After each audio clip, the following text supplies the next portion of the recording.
Yahoo minasan, welcome back again with Mr. K di sini. One Piece chapter 998 telah rilis. Jujur saja ya, setelah baca chapter ini, Mr. K bingung sendiri. Di chapter 1000 nanti, Oda Sensei bakal bercerita masalah apa ya? Daripada kalian bingung dengan apa yang Mr. K maksud, simak aja dulu dah Face React chapter 998 versi channel paling gak waras ini. Let's go! Chapter 998, jenis kuno. Maksud di judul ternyata gak mengarah ke Kaido, tapi mengarahnya pada Tobiropo. Cover judul menampilkan God Enel yang sedang bersantai tiduran di atas perut kucing yang besar. Plus ada seekor tikus yang berpakaian rapi di sini. Mereka bertiga sepertinya bersantai ria ditemani musik yang menenangkan. Sayangnya ini gak canon ya, karena cover judul kali ini adalah requestan dari fans. Tapi setidaknya sih membuat memori nostalgia zaman Skypiea kembali terputar di kepala sih. Kangen juga Mr. K sama God Enel. Oke, kita mulai saja ke masakan utamanya. Cerita kali ini dimulai dengan menampilkan Pulau Onigashima yang sedang melayang gara-gara awan kinton yang dibuat oleh Kaido. Belum diketahui secara jelas, secara spesifik ya, bagaimana Kaido membuat awan kinton ini. Padahal Momonosuke untuk membuat awan kinton saja harus dalam mode naga terlebih dulu. Tapi Kaido tanpa masuk ke mode naga malah bisa membuat awan kinton. Entahlah, Mr. K gak mau berspekulasi berlebihan. Yang jelas dari kekuatan Kaido yang bisa membuat Pulau Onigashima terbang telah membuat banyak sekali anak buahnya yang kroco-kroco kaget. Ternyata kapten mereka bisa membuat seluruh Pulau Onigashima terbang. Mungkin para anak buah Kaido yang kaget ini gak bergabung lama dengan kaptennya kali ya. Next, sekarang pindah ke halaman utama kastil Kaido. Marco the Phoenix sedang membakar seluruh tubuh Chopper dengan apinya. Chopper kaget dan berteriak ketakutan. Bahkan Zoro dan Brook yang melihat nakamanya terbakar langsung marah pada Marco. Mereka berdua langsung menyerang Marco dengan pedang mereka masing-masing. Tapi Marco dengan sigap dapat menghindari serangan Zoro dan Brook. Nah, Marco yang merasa semua nakama SHP ini salah paham dengan apa yang dia lakukan, akhirnya menjelaskan kalau api yang digunakannya untuk membakar Chopper tidaklah panas. Guys, Chopper yang mendengar ucapan Marco seperti itu pun merasakannya sendiri kalau api Marco walau membakar sekujur tubuhnya tak ada luka bakar sama sekali dan tidak terasa panas. Suhu yang ada pada api Marco sangatlah pas untuk menahan virus Ice Oni menyebar. Chopper merasa dengan diselimuti api Marco, dirinya bisa membuat antibodi khusus virus Ice Oni tanpa khawatir dirinya akan menjadi zombie Ice Oni. Apalagi dibantu oleh Dr. Miyagi dan Suster Tristan, pastinya Chopper makin semangat untuk bisa membuat antibodi yang cukup bagi semua orang, agar problem virus Ice Oni buatan Queen bisa segera terselesaikan. Cuma sepertinya hal ini gak akan mudah dilakukan oleh Chopper dengan tenang, karena Queen telah memerintahkan kroco-kroco Beast Pirates untuk segera merebut antivirus yang dibawa oleh Chopper, agar Chopper tak bisa membuat antibodi yang banyak dari antivirusnya.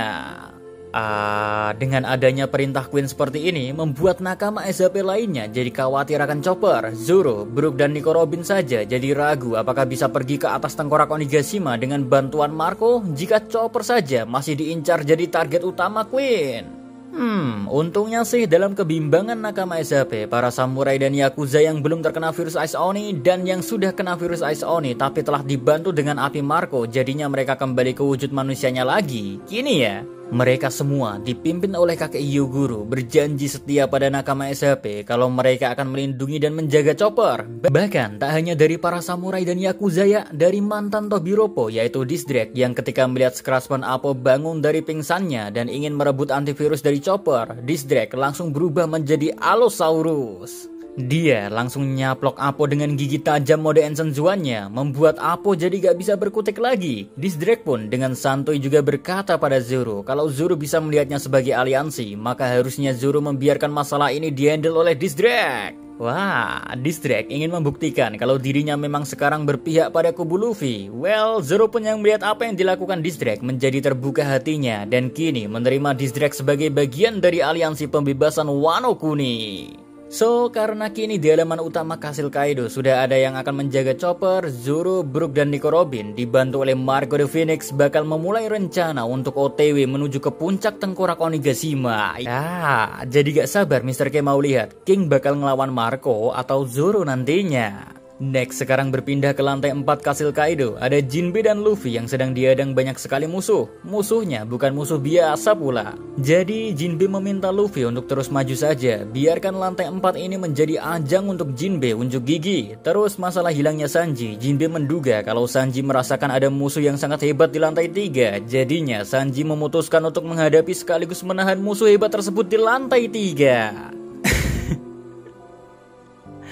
Luffy mendengar Jinbe berpikiran sangat positif pada Sanji, membuat Luffy juga berpikiran positif pula. Bahkan sang Bakasencho kita ini malah menyalahkan Ken Bunsoku Hakinya yang kurang terlatih karena tak bisa merasakan hawa keberadaan musuh yang kuat seperti apa yang dirasakan Sanji.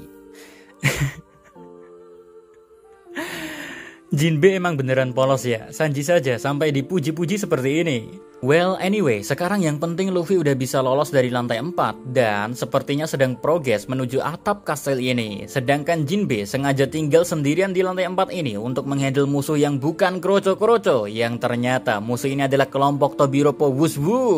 Mereka adalah pasukan Beast Pirate bertema kucing yang dipimpin oleh Wuswu sendiri. Yang menariknya ya, Wuswu langsung menampilkan wujud Ensen Zuan-nya, Neko Nekonomi model Sabertooth Tiger. Cuma dalam wujud ini anehnya masih tertutupi oleh topengnya. Seolah-olah Wuswu ingin menyembunyikan identitasnya.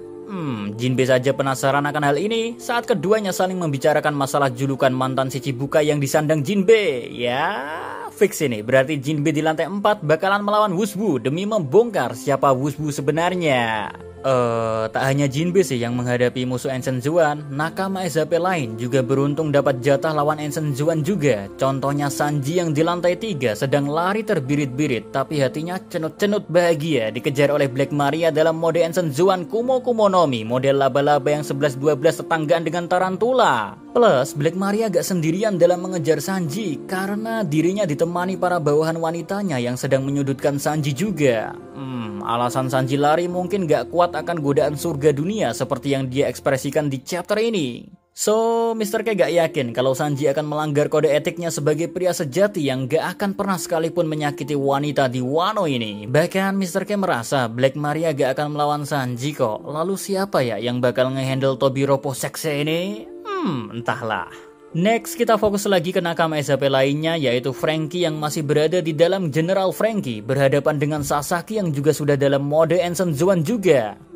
Sebenarnya sih sebelumnya Sasaki belum berubah wujud ke Ensen Zuan-nya, tapi karena Franky membuat repot anak buah Sasaki, jadinya ya mau gak mau Sasaki langsung gaskan menampilkan wujud Ensen Zuan. Ryunomi model Triceratops, salah satu dinosaurus dengan kulit yang kerasnya terkenal dalam sejarah pelajaran zaman purba. Kini General Franky fix berhadapan dengan Sasaki untuk memperebutkan siapa sebenarnya yang paling keras kulitnya di antara mereka berdua. And tentu tak lengkap rasanya jika kita harus melupakan Ensen Zuan Tobiropo lain yang juga sudah mendapatkan jatah tersendiri untuk melawan duo penakut SHP, Nami dan Usopp. Dua Tobiropo ini adalah Peg One dan Ulti yang sudah berada dalam mode Ensen Zuan-nya masing-masing. Mereka sedang mengamuk kesana kemari di Kuba Onigashima mencari keberadaan Usopp dan Nami. Sementara itu Hihimaru terluka parah setelah sebelumnya menahan Peg One dan Ulti. Nice job Hihimaru. Finally, di bagian last panel, tak jauh dari tempat Peg One dan Ulti berada, tepatnya di gudang Kuba Onigashima, Momo dan Yamato berniat bersembunyi di sini.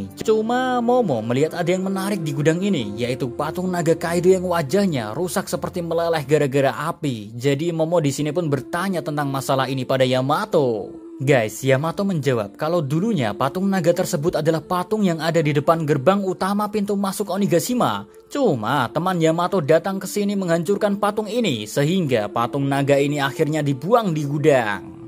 Nah, saat Yamato mengucapkan kata tentang teman, Momo kembali penasaran tentang teman yang dimaksudkan anak wanita Kaido ini siapa. Yamato pun menjawab, temannya adalah seorang pria yang datang beberapa tahun yang lalu untuk membunuh Kaido. Nah, yang menarik adalah teman yang dimaksud Yamato itu, dia adalah komandan divisi 2 dari sang legenda yang dikenal publik sebagai manusia terkuat di dunia, Edward Newgate. Dia dikenal akrab oleh fans One Piece sebagai Portgas DS, si tinju api. Tapi identitas aslinya lebih ditakuti karena dalam darahnya mengalir manusia yang telah menyandang gelar Sang Raja Bajak Laut. Seorang manusia yang telah mengetahui rahasia dunia sekaligus membuat era baru bagi dunia demi tujuan membolak-balikan dunia.